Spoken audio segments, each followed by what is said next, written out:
84. Cilete 95. yıldan maani namazdan namazi düşünüp okumakla hakkında 4. cilete. Elhamdülillahi Rabbil alemin. Ve salatu ve selamu ala seyyidina seyyidil enbiyayı vel mursalin ve ala alihi ve sahbihi ecma'in. Muhterem Müslüman oğlum, dersimizi evvel pariyat. Hani dersimiz Subhaneka'dan geçen hak. Subhaneka'nın eğer dikkat etsen, her gayetinin ahirine kaffa. Subhaneke, Allahümme keca'ine ve bihamdike ve tebarek esmuke ve teala cedduke ve la ilahe gayruk. Gayruke ve liyada. Yani her kelimenin ahirine kaffa. Yani şu esselamu aleyke diyen, esselamu aleykum. Şu kafı hitap diyorsun. Yani aslında ettehiyyatoda biz şu Peygamber Huda Aleyhisselam'ın salavatı veriyor, salamı veriyor. Esselamu aleyke. Şu kafı hitap. Eyni evinde duran adama şey diye. Evet de bu ettehiyyatoda etikadımız şeyle Peygamber Huda Aleyhisselam aydan ne var ya? Ki bizim salamını feriştere yetiriyorlar. Peygamber evinde değil yani. Hazır nazır Allah Teala'dan başka hiç kim yok. O zaman yöne şey verdiler şu an esselamu aleyke diye, esselamu aleykum. Şu kafe hitap diye. Şimdi Subhaneka'nın ödünde de sen şu an yakışın başında kafe hitap var. Ne mi yani sen doğru Allah Teala'nın ödüne edip dur. Subhaneke Allahümme.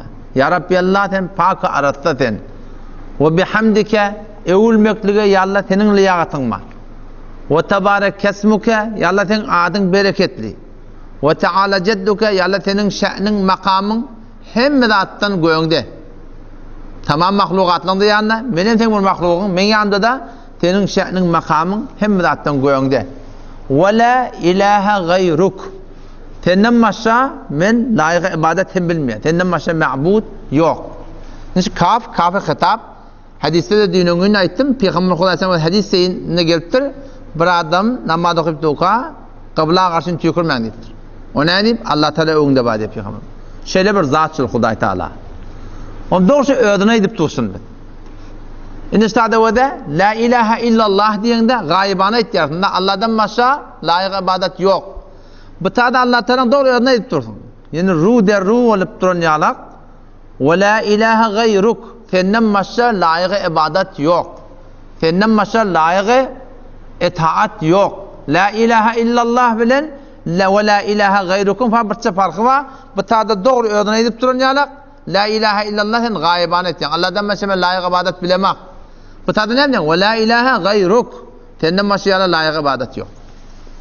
Hobin istadı Müslüman doğunum şey la ilahe illallah hakkında ken faziletler geliptir. Bu şu kelimeye alakta ba fazilet kelime şun medarı iman şunusune zikirlerin içinde de afdalu zikri la ilahe illallah.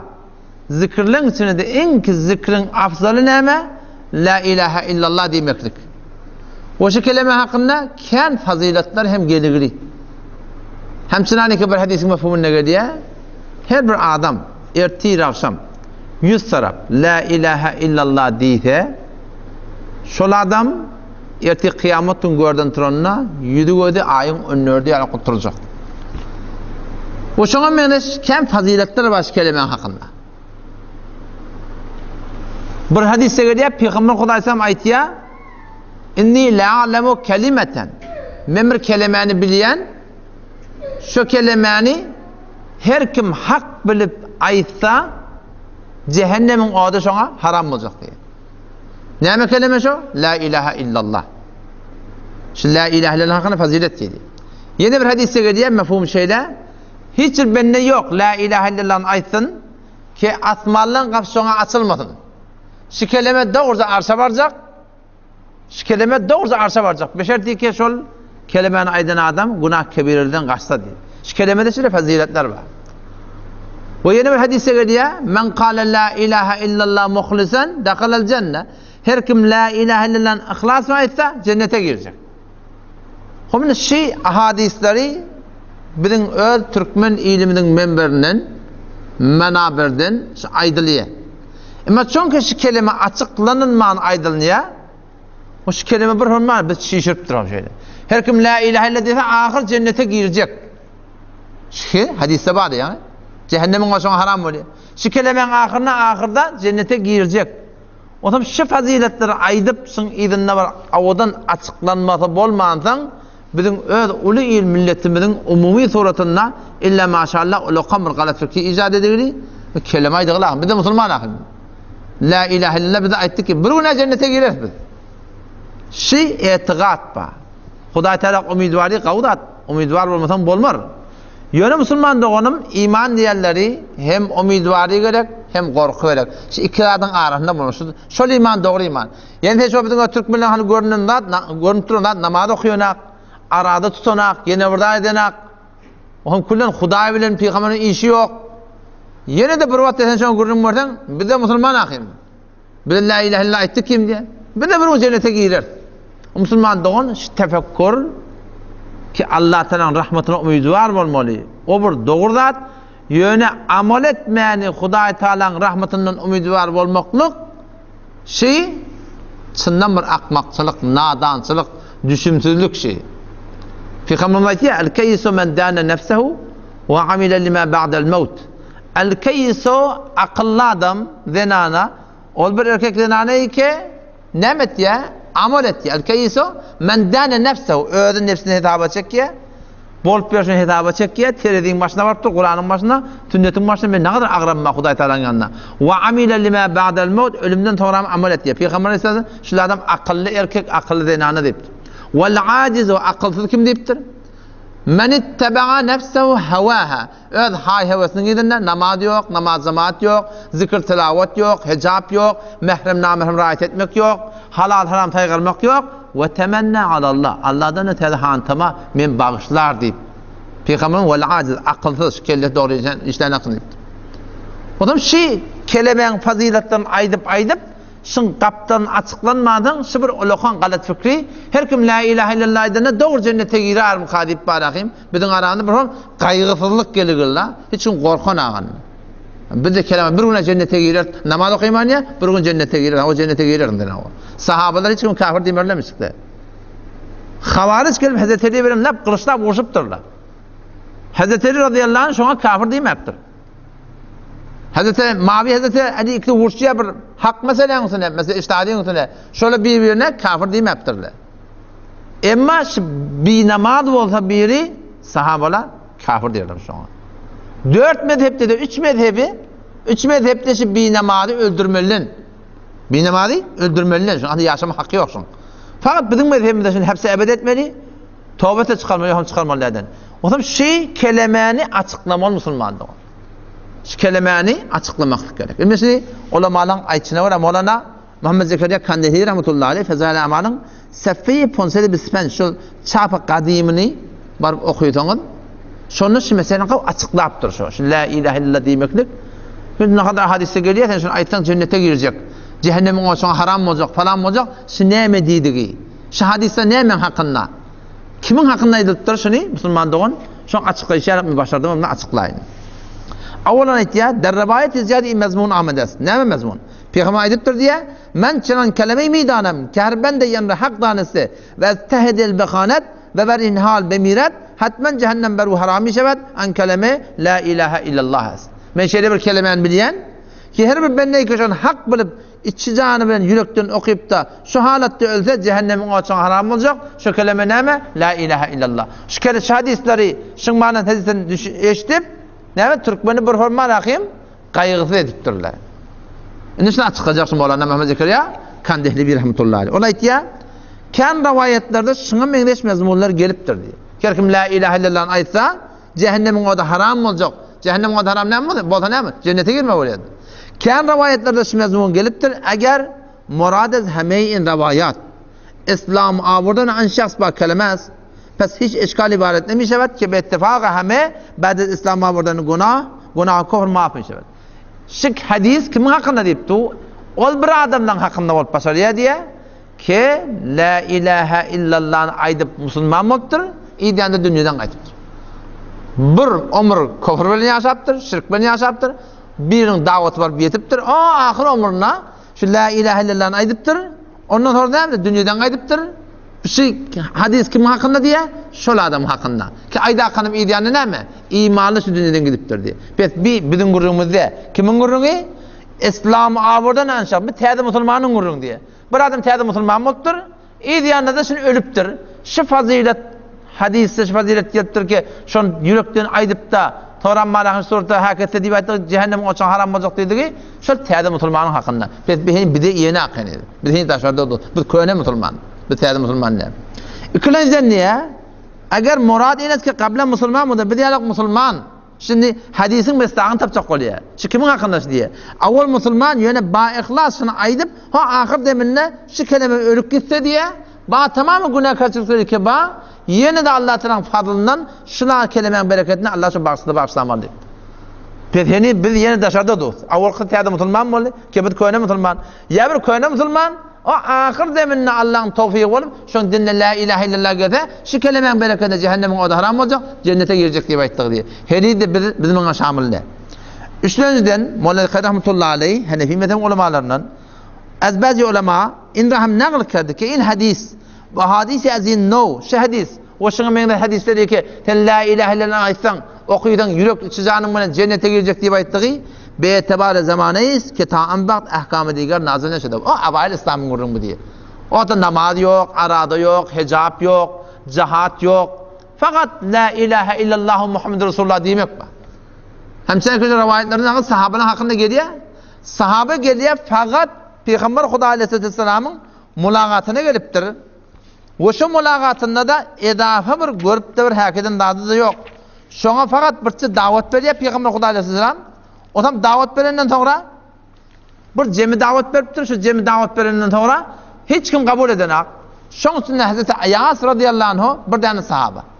O şun kabul ettiği kelimeni. Yöne aytmaptır dem. O tam sonra o tadaki günü gitti yerle Mekke'de piyasasını yaşap ya. Sonra şundan haber geliyor. Şu sahabe ölecek olduğuka la ilahe illallah Muhammed Resulullah Allahu Ekber deyip öldü diye. Peki üçüncü murat ne yapmalıyız? Şuna mengeş ahadisler ol bir zamanan hakkında geliptir ki o availi İslam. Ki başka ahkamatlar yokmuş, şu faziletler şu zamanan kıdiyor ki biz müteessifana o adamlar değil yine de. Yine de dördüncü muratta deyiptir, şu faziletler iki kelime-i la ilahe illallah hakkında gelip ki sen şunu okuysan cehennemin olsan haram olup da sen cennete girecek diye aydıptır Peygamberimiz. Bu diye menzur ne mi diye ol bir adamın hakkında kişi kelimenin hakkı hukuku bilen aytsa diye. Kelimenin hakkı hukuku var. Onun inşallah neticesinde görünüyor şu orta.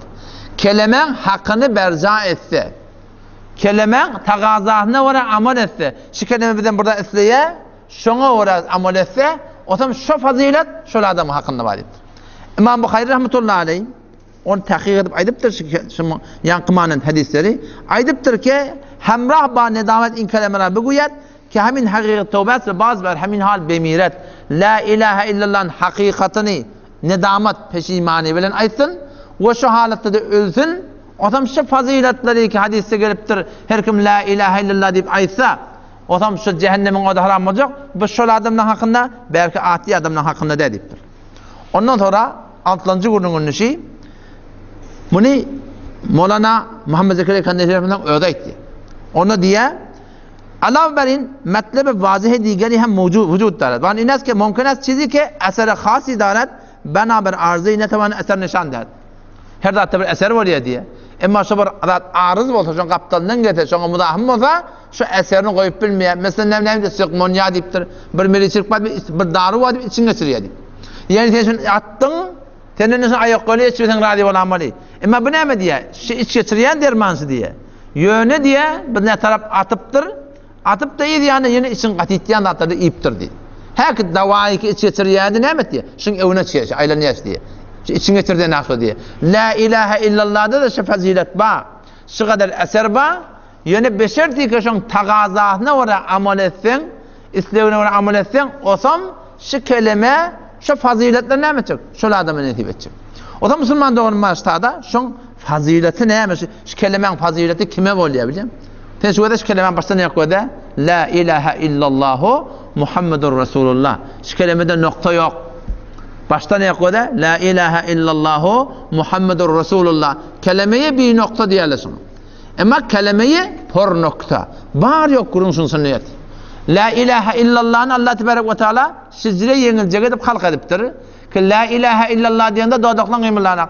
Sen bir taraf, 100 taraf, 1000 taraf, 100.000 taraf. Ölüyün çektesin ayda otursak. La ilahe illallah, la ilahe illallah. Dodak kıymırlamaya Müslüman doğun. O zaman yöne şu kelimeni aydanda bir adam Müslüman oluyor. Şu an o da Müslüman ne adamlara namaz okumak farz, arada tutmak farz, zekat vermek farz, şeriatı öğrenmek farz. Sonra iman getirmektir. Ama bir adam geliyor la ilahe illallah Muhammed Resulullah dedi mi? Hatmin namaz okuymalı, hatmin arada tutmalı, hatmin zekat vermeli, hatmin hicab riayet etmeli, hatmin pulu hacca gitmeli, hatmin şeriatı öğrenmeli, hatmin. Şu ne mesin hatmin ettiği Müslüman? Şu kelimede ne ama?